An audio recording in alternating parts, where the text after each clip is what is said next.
Kemudian selanjutnya kepada Menteri BUMN, tentu kami tidak banyak hal yang kami sampaikan karena kita paham suasana kebatinan di Kementerian BUMN dan Danantara ini ya rakyat kecil aja tahu sedang tidak baik-baik saja, Pak.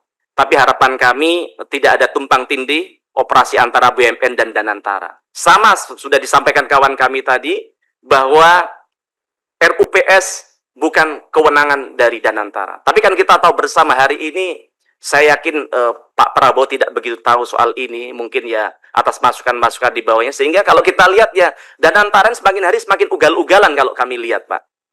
Bahkan semenjak berdiri belum pernah tuh rapat dengan Komisi 6.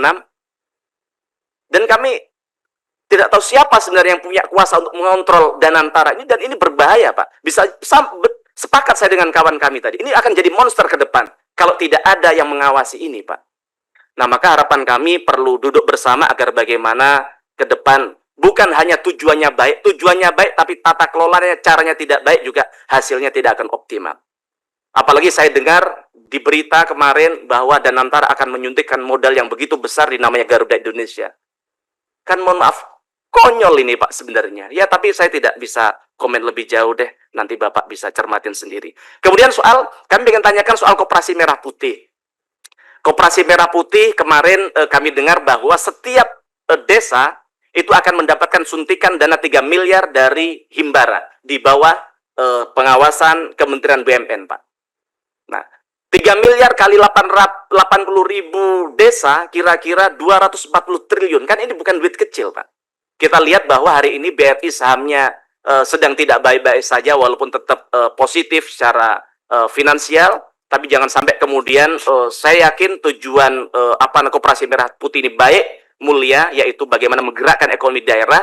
Tapi jangan kemudian ketika tidak ada kehati-hatian sampai mengorbankan KAR dari perusahaan-perusahaan Himbara tadi. Yang kedua, Pak, masih terkait itu kan tujuannya KMP ini adalah bagaimana menggerakkan ekonomi daerah.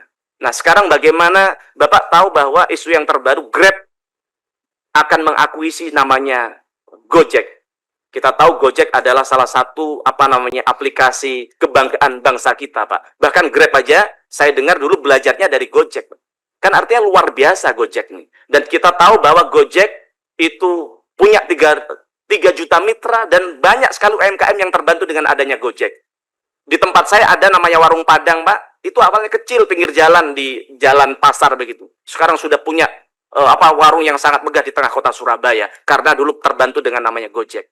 Nah, maka kami minta daripada kita muluk-muluk uangnya di KMP mungkin nanti setelah dipelajarin oke lah, tapi bagaimana kemudian Kementerian BUMN bisa menginisiasi daripada Gojek ini diambil oleh asing, bagaimana cara diakuisisi sendiri oleh Kementerian BUMN. Kan banyak sumber daya, ada Himbara dan sebagainya. Karena apa? Bukan tujuannya untuk menyelamatkan para mitra-mitra Gojek, menyelamatkan para UMKM kita, jangan sampai dengan diambil Grab akhirnya kita dikuasai asing,